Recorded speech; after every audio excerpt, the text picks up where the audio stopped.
After starting a relationship with the school's bully, his sweetheart came back. In front of everyone, she tore my skirt high-key. Jack immediately took off his jacket and wrapped it around me, his voice cold. "She's my girlfriend. If you dare to mess with her, be prepared to face the consequences." But later, when a car came rushing, he pushed her out of the way first. When I opened my eyes again, I was back to the year he pursued me fiercely.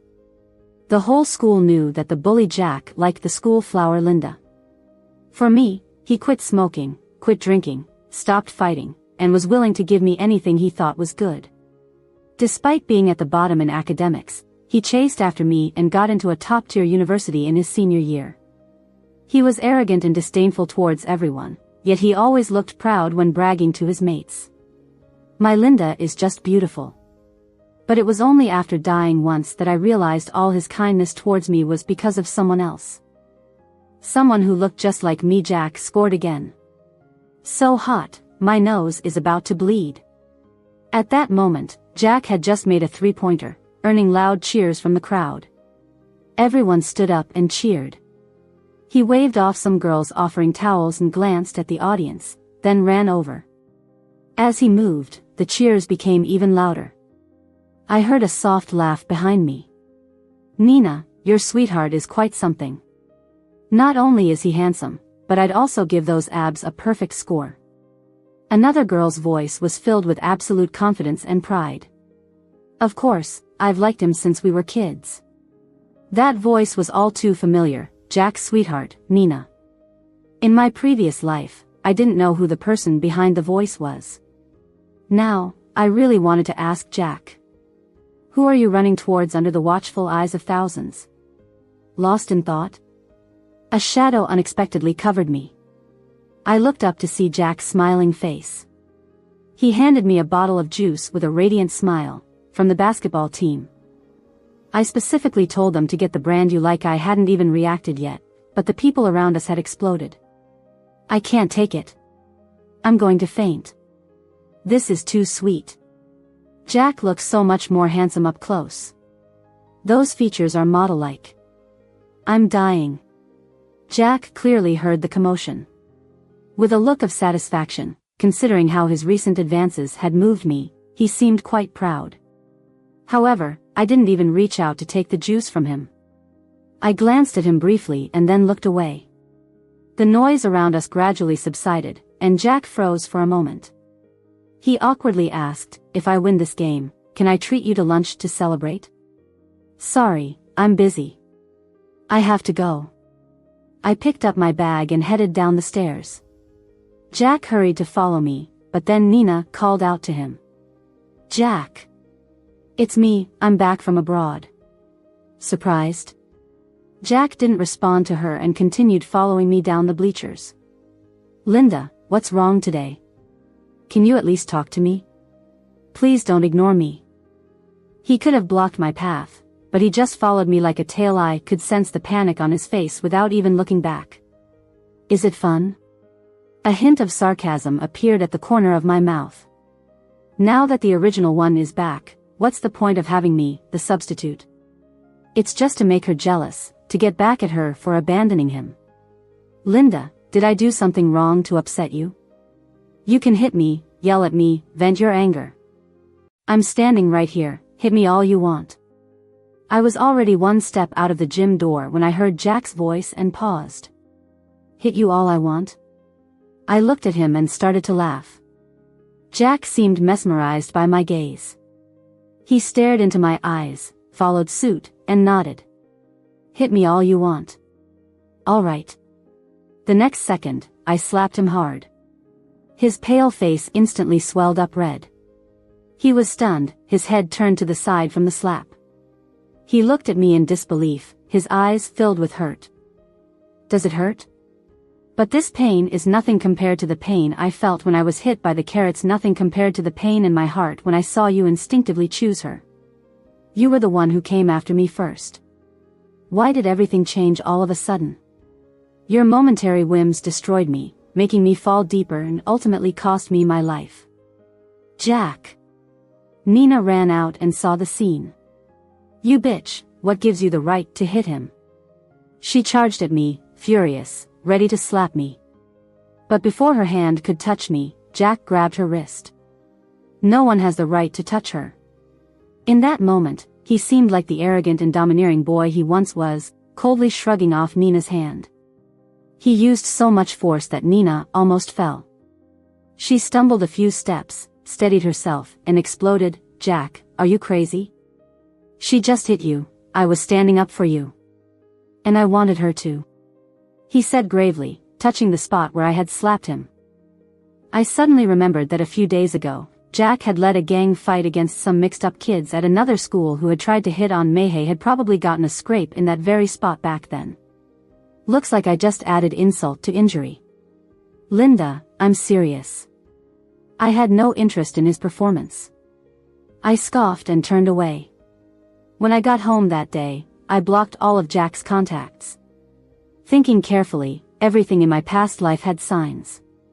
Since Nina came back, Jack wasn't as passionate and persistent in pursuing me. I thought it was just natural changes after getting together. Now, it seems his heart was leaning towards Nina. It makes sense. Since coming back, Nina had been relentlessly messaging and harassing him. He seemed to be annoyed by it outwardly. But if he really disliked her, why wouldn't he delete her? If he really disliked her, why did he pretend to casually say happy birthday to her after playing games till midnight on her birthday? It was a long holiday, and to avoid him, I even stayed at my aunt's place for a while. My roommate told me that during this time, rumors about us on campus were crazy. Everyone knew that I had publicly turned Jack down and even slapped him. I knew all of this already. The top post on the campus forum was, "Linda doesn't know her place, publicly assaults Jack." There were many comments below, all saying, "Jack is so good to her, how could she do that? She should have been bullied by those thugs," but thankfully Jack went out late at night to fight for her. So what if she's pretty? She's ice cold. Poor Jack, such a nice guy, but he fell for someone like her. Suddenly, countless people were denouncing me, mostly girls who admired Jack. But soon, all those posts mysteriously got deleted. When the holiday ended, I thought enough time had passed for him to make up with Nina, but to my surprise, when I returned to the dorm early in the morning, I saw Jack squatting by the bushes, drawing circles on the ground with a cigarette butt strewn at his feet. Had he waited for me all night? The sound of my suitcase wheels startled him. He looked up sharply with bloodshot eyes that used to be clear and bright. He trembled, his messy black hair moving slightly. Then it seemed he remembered I hated the smell of smoke. In a panic, he started to sweep the cigarette butts away with his hands. I ignored him and pulled my suitcase to go upstairs. He stumbled after me, and I had never seen him look so pathetic. "Linda." His voice was so hoarse, it startled me. Jack tried to grab my arm but saw his dusty hands and quickly hid them behind his back. "Why did you block me everywhere?" His eyes were red, but he didn't dare look at me. "Do I need to report to you when I block you?" "And no." He shook his head hurriedly, whispering, "I remember you liked a dress once. My friend told me it was back in stock. I bought it for you. They also released new designs, and I bought those too." "Jack, I don't want your stuff." I calmly said, "Let's clear this up now. I don't like you. You're just intrigued by me. Don't do these things anymore, people will misunderstand." "No, Linda, I really like you, I really do." But no matter what he said, I wouldn't believe him. What could be more convincing than your subconscious reaction in a life or death moment? Everything he said after that just faded into the background. I felt dizzy and went back to the dorm. My roommates comforted me as soon as they saw me. No matter the rumors outside, they always stood by me and trusted me. They didn't ask what happened with Jack. They just prepared snacks, fruits, and warm water, and sat with me. "Just say the word, we're always here. If anyone dares to bully Linda, I'll punch them to death. Our precious isn't for outsiders to touch. Yeah, Linda, if you're feeling down, just call us. Anytime, we're here." Those words almost brought me to tears. They always gave me endless understanding and support. No matter how hard it was outside, coming back here felt like returning to a warm home. There was another reason I returned so early this time. Tomorrow was the school's anniversary celebration, and I, as the host, had rehearsed many times before the holiday. I had to be there for tomorrow's official performance. In my past life, it was in this very setting that Nina publicly tore my dress apart. This time, I wouldn't wait for Jack's fake rescue. Jack, Nina, every one of you who bullied me, I'll make you pay. The next day, while preparing backstage, I suddenly heard a commotion in the auditorium. My co-host went to check it out and came back excitedly. Jack looked especially handsome today and brought a big bouquet. But my eyes went past him, landing on Nina a few meters away. Her eyes filled with malice. I knew today would be a reenactment of my past life's miserable ordeal. In my past life, amidst the cheers and applause as I stepped on stage, Nina suddenly appeared and shattered all my happiness. In front of the live camera, she had torn my dress apart, leaving me defenseless and exposed to the public. Though Jack rushed to cover me with his jacket, the bone-chilling wind carved an indelible mark on my heart. Jack's voice was icy as he said, "She's my girlfriend. If you dare touch her, you'll pay the price." Yet the person who started it all got off scot-free. For a long time after, I had nightmares, crying as soon as I thought about it. The forums were filled with my photos and rumors, while the culprit got nothing more than a mild scolding from the teachers. She continued her reckless ways, even sending me taunting messages late at night. "Linda, what's wrong?" A clear yet slightly cold voice snapped me back to reality. I looked up to see a strikingly handsome young man watching me. I recognized him. He was Felix, the main organizer of this event and the student council president. I heard he's the son of a high-ranking government official, low-key and reserved, completely different from the wealthy and brash Jack. "I'm fine. Thanks for asking." I collected myself and smiled faintly at him. Felix stared at me for a few more seconds, then nodded slightly and walked off to continue his work. As soon as he left, a girl from our department rushed over. "Wasn't that Felix? He actually asked about you." I've never seen him talk to anyone first. Seeing her eyes light up and her voice growing louder, I quickly covered her mouth. "Keep it down. He's so outstanding, don't overthink it." She kept raising her eyebrows at me, her curiosity reaching its peak. "I don't believe you. Guys are all visual animals. Maybe Felix has taken a liking to you. Wait and see, I'll help you test the waters." No sooner had she finished talking, she suddenly shouted, "What? Linda wants to eat ice cream?" Her voice wasn't overly loud in the noisy backstage, but it was definitely noticeable. I didn't have time to cover her mouth and shook my head frantically.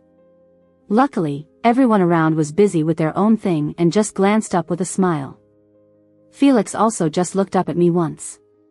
"Just watch, if a guy likes you, even the smallest thing you do will matter to him," another girl said, patting my arm earnestly. I shrugged. "Well, you're gonna be disappointed. He's so busy, and girls like him a lot. It's not like he'd notice a junior like me." But then, 15 minutes later, Felix, who had gone out at some point, came back with another guy, carrying a box of ice cream to the backstage. Sweat dripped faintly from his handsome brow. I remembered that it took at least 20 minutes to walk one way from the venue to the nearest supermarket. "Come on, everyone. Felix is treating us to Haagen-Dazs. Take your pick." Everyone screamed and cheered, running over.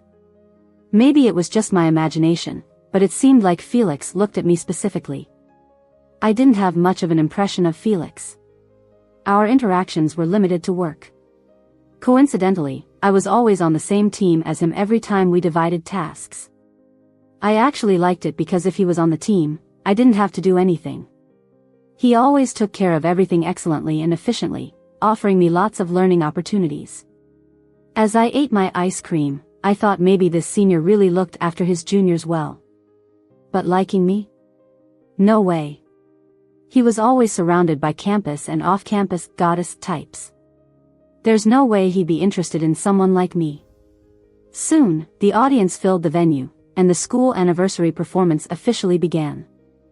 Just like before, my partner and I walked out from the backstage, greeted by cheers and camera clicks. As the spotlights focused on us for some reason, I glanced to the side.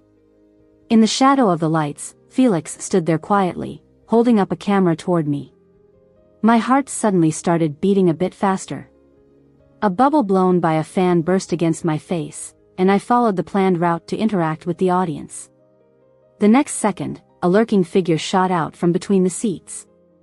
My dress's neckline was already wide and extended to both sides, and the fabric was thin. If she used enough force, she could tear it wide open. But Nina miscalculated. She thought I would keep walking, but I stopped just short of her. A commotion erupted in the audience. I had warned my roommates that Nina might try something.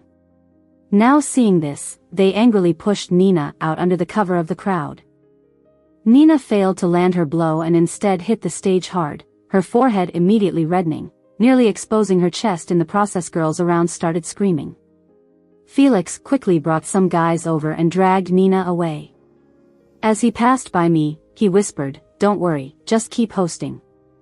I've got this."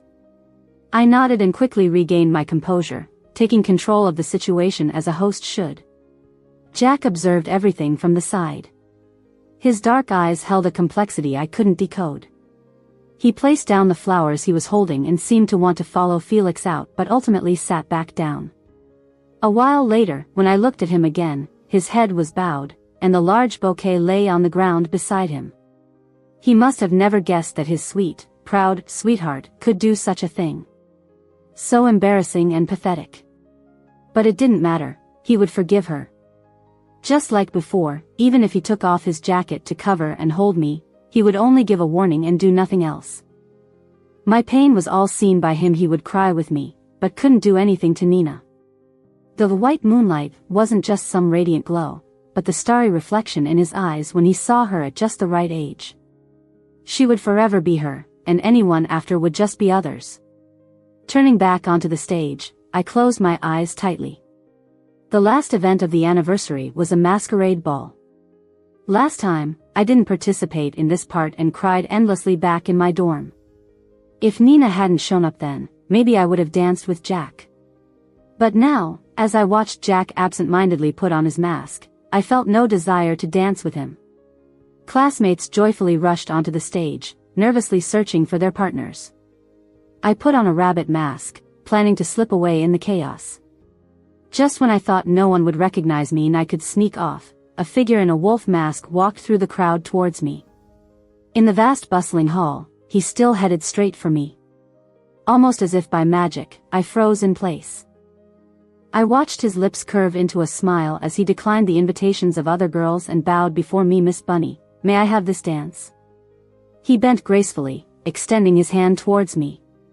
His voice, usually cold and aloof, had a tinge of barely noticeable nervousness.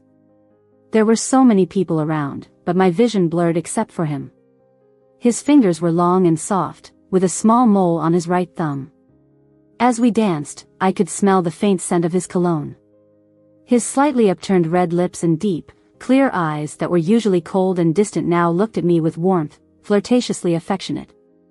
Most importantly, no one had ever made me feel this way before. As if he only belonged to me. In the vast sea of humanity, to him, I was the most special, and he was solely mine. Wolves are the most faithful animals, with only one mate for life. When one dies, the other leaves the pack and lives alone until death. A surreal image flashed in my mind. In my past life, after I died in a car accident, a young man went racing on that same mountain road and drove off the cliff. He had a mole on his right thumb.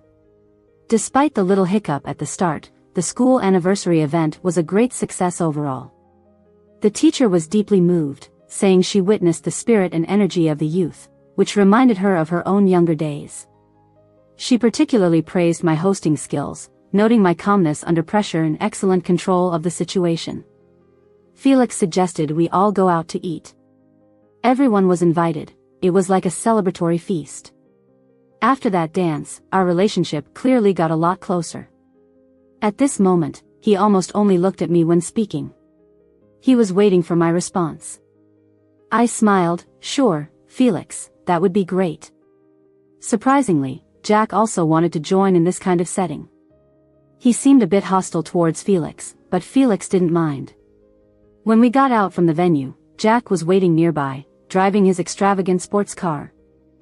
The window rolled down, revealing his face with sunglasses, causing several girls to scream. His face turned towards me, as if wanting to speak, but he held his tongue. I ignored him. We were at a standstill until a Bugatti pulled up. I instantly spotted the driver. "Felix, give me a ride," I shouted, running over on purpose. As soon as Felix parked, I opened the back door, ready to get in. "Wait." He tapped the steering wheel. "Sit in the front." Holding back laughter, I answered and obediently sat next to him. There was a bottle of water on the seat. Felix was always so thoughtful. Meanwhile, a few fellow student council members ran over to fill the back seat. Through the rearview mirror, they exchanged knowing smiles but didn't make a fuss like others would. They even thoughtfully rolled up the windows a bit. With soft jazz music playing, we quickly reached the restaurant.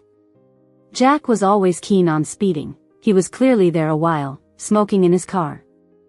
He must have seen us in the rearview mirror because he put out his cigarette. "This shawl is for you. The wind is strong tonight, don't get cold." Felix handed me a gift box, the latest Hermes. I hesitated to take it when a senior laughed. He picked it out with much effort. "You should accept it."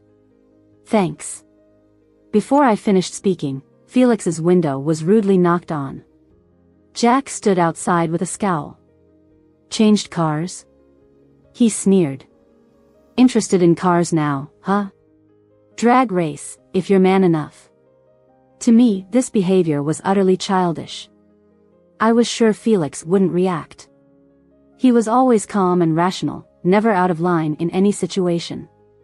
Just as I was about to reject for him, the driver's window rolled all the way down. Felix actually turned to Jack with a smile. "Okay." When the engines roared and I saw both cars speed off, I snapped out of my shock. Have they lost it? I felt like killing Jack. I couldn't help but curse. Jack clearly wasn't interested in racing. He kept trying to bump Felix's car. In these treacherous mountain roads, a mistake could mean crashing over the guardrail. I'd seen Jack's driving. He always acted recklessly, and Felix was stuck with him closely chasing. But just when I thought Felix would be stuck behind, at the next turn, he suddenly accelerated, making a sharp drift. The screech of brakes echoed through the air. Even Jack, a daredevil, didn't dare overtake. "Felix, you're crazy." Seeing victory at hand, Jack fell way behind, cursing loudly.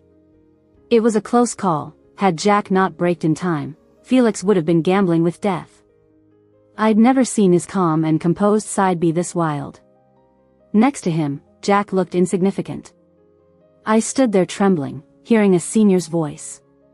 "He's always been a bit crazy." He paused, his smile fading a little, "but being crazy for what he wants to protect, well, that's worth it. I just hope the one he wants to protect will know." Jack lost. He got off his car with a dark face, while I was already grabbing Felix's hand, tears welling up. "See, I'm fine." Felix looked at me gently, his long fingers touching my nose. "Stop crying, your makeup will smudge." A flash of memory hit me. Freshman year in the student council, a senior sister always bullied me. Once, she stalled me from getting a signature deliberately. I was near tears standing there while she chatted and laughed on the phone. At some point, Felix arrived. He looked upset, his dark eyes cold. The senior sister was visibly startled, hurriedly getting to work. I stood there with my head down, not in the mood to greet him, and it felt like he just quietly watched me. "Merry Christmas." He suddenly spoke. "Thanks." Before the senior could finish her words, Felix handed me a gift. "Linda, remember to open it tonight." That moment stayed with me for a long time. He seemed indifferent, even his voice was bland, yet conveyed such warmth. I thought maybe it was a gift for all student council members. Later, I saw a notice on the school bulletin board that senior sister was unanimously voted out for misconduct. Clutching Felix's arm like an accessory, I followed him into the private room. After what happened, I was truly scared of losing him. I didn't want him away from me for a minute. Throughout the meal, I stayed close, and every time he spoke with someone else, he couldn't help but smile. The drag race scared me more than him. My hands shook, and Felix, noticing, kept helping with the food. We were so in sync that he would serve any dish I gave a second look. But the previous tension made me drink more water than eat. Midway through, I couldn't hold it and needed the restroom. If only Felix were a girl, I wished he could accompany me. But that was just a thought. I'm going to the restroom. I got up after speaking.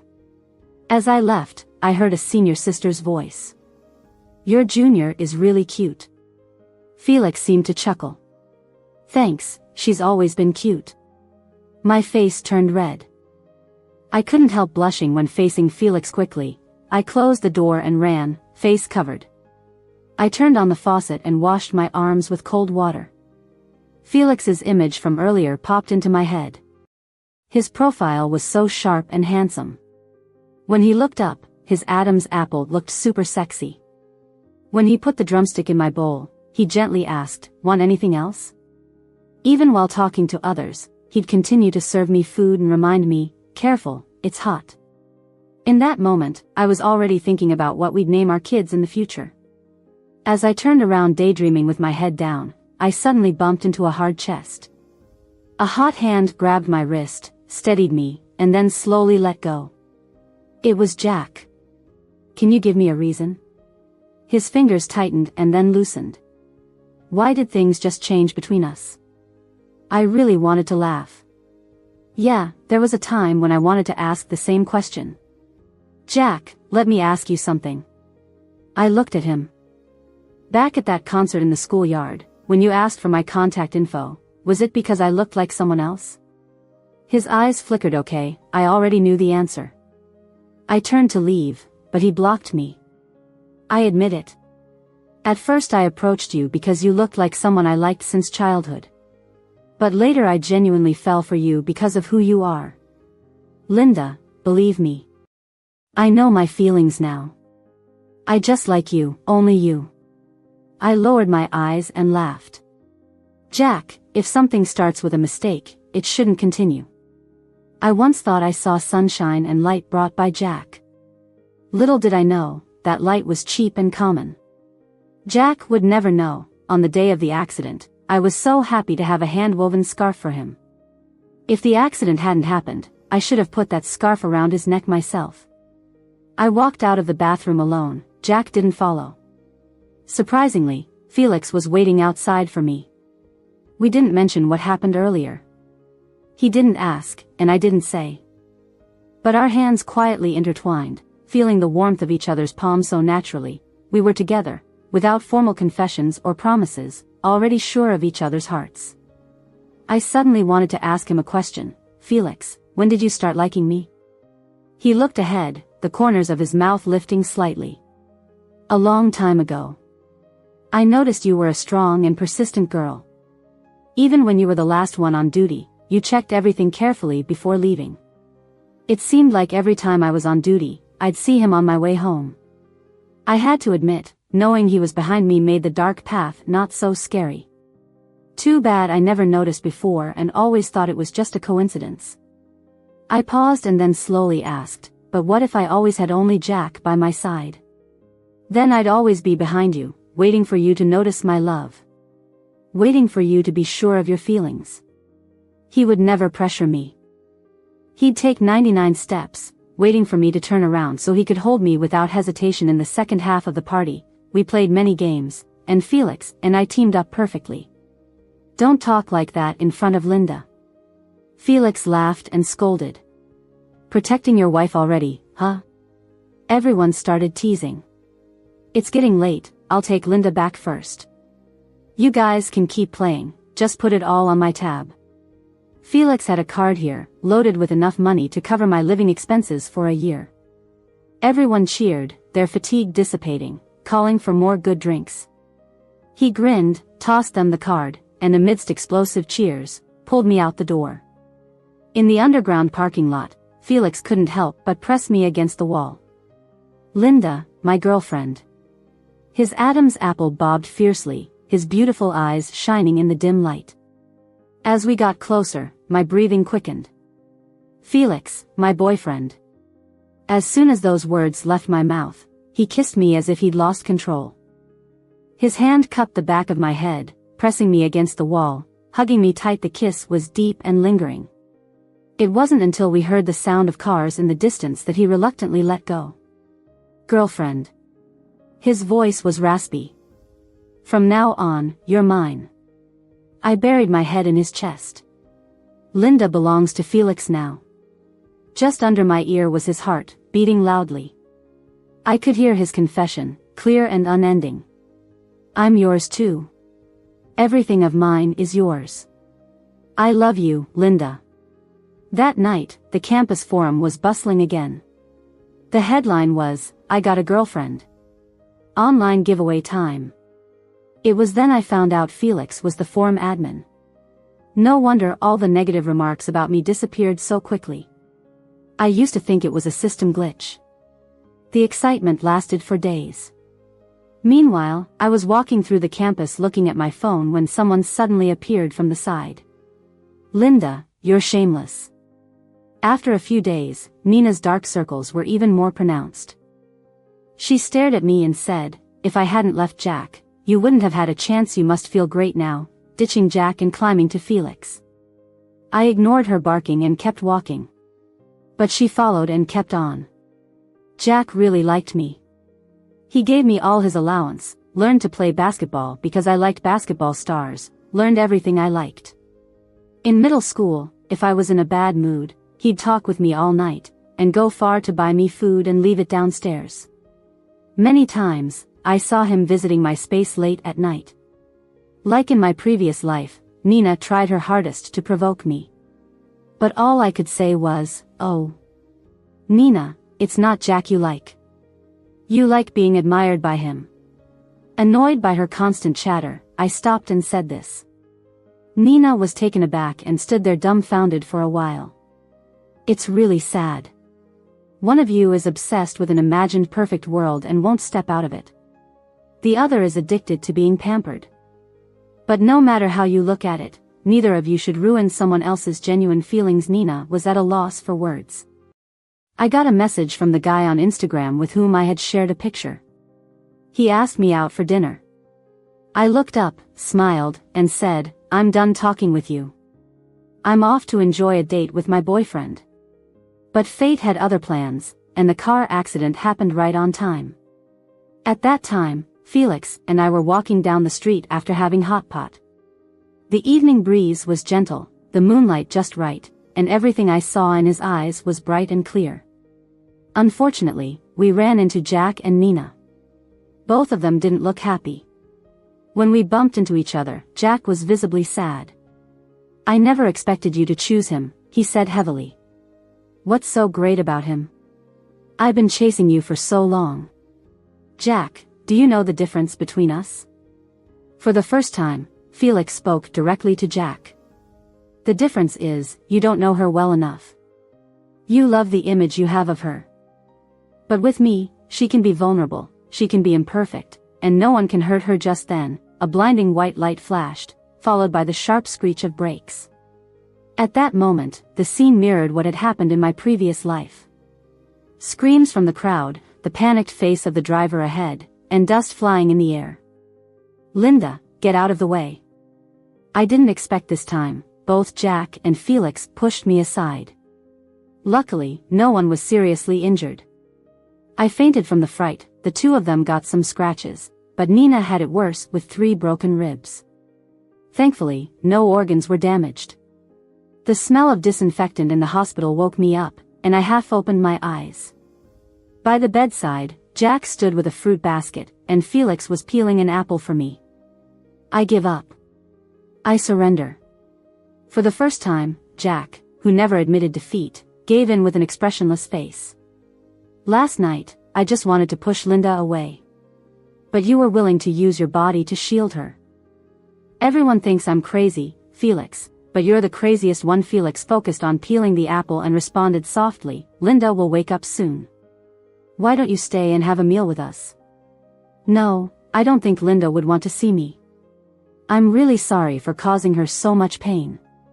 Jack put down the fruit basket and walked out.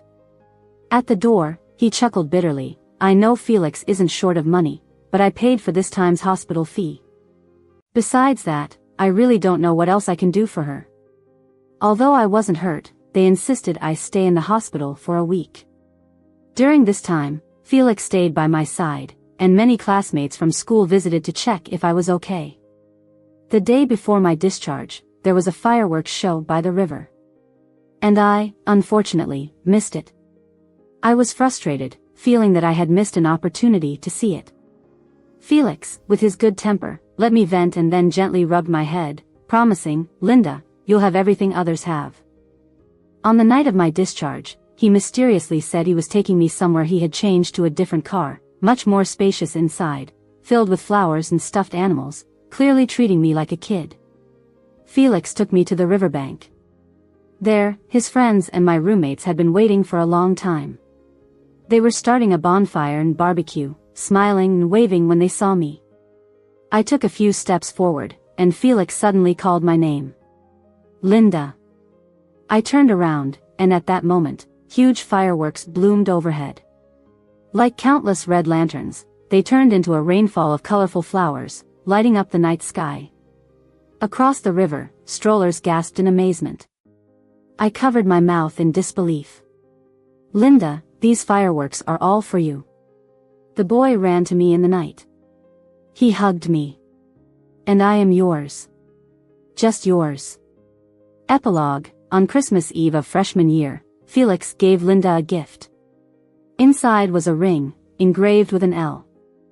But Linda forgot to eat it and kept it on display at home, worshipping it in admiration for the student body president. It wasn't until they got together that she discovered it. By now, that apple was, well, indescribable. "Linda, could you hide it any better?" Felix covered his face. I was shy.